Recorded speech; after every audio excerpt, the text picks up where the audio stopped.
Hi all, இன்றைக்கி ஒரு குட்டி விலாக் என்ன பார்க்க போகிறோம் அப்படின்னு சொல்லி பார்த்தீங்கன்னா, இது செவ்வாய்க்கிழமை ஆடி மாதம் அண்ட் பிரதோஷம் எல்லாம் சேர்ந்து ரொம்ப சூப்பரான ஒரு டேவாக வந்தது. ஸோ காலையிலேயே விளக்கேற்றணும்னு நினச்சேன், முடியல. அதனால் அந்த சுக்ர ஓரை டைமில் வந்து விளக்கேற்றலாம் அப்படின்னு சொல்லிட்டு விளக்கேற்றிட்டேன். இது ஆடி மாதம் எங்களுக்கு குலதெய்வமே மாரியம்மன் தான், அதனால் கொஞ்சம் நல்லா ப்ராப்பராக பண்ணணும் அப்படின்னு சொல்லிட்டு இப்போல்லாம் வந்து ஒழுங்காக எப்போவுமே நல்லா தான் பண்ணுவேன்.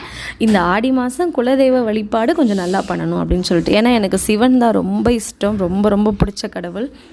அதனால் இந்த ஆடி மாதத்தை நம்ம குலதெய்வத்தையும் சேர்த்து கும்பிடணும்னு மனதார நினச்சி பண்ணுறது.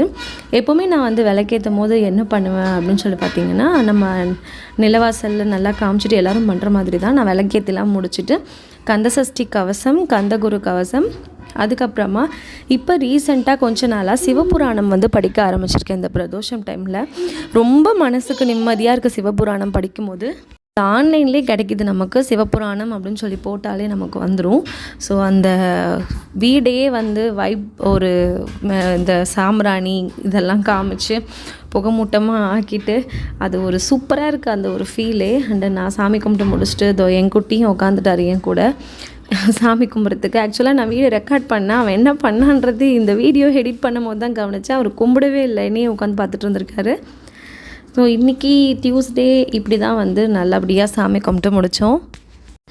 கையில் அடிப்பட்டத்துலேருந்து ஒழுங்காக வேலை எதுவுமே செய்ய முடியல. எப்போ கை சரியாகும், எப்போ அந்த அடுப்பு போய் கழுவலாம் அப்படின்னு சொல்லிட்டு இருக்குது. அவ்வளோதான், என் குட்டி பையனுக்கு தூக்கம் வந்தாச்சு. கரெக்டாக நான் சாப்பிடும் போது எல்லாம் வரும். அவனை தூங்க வச்சுட்டு இன்றைக்கி விலாகை முடிச்சாச்சு. தேங்க்யூ ஃபார் வாட்சிங்.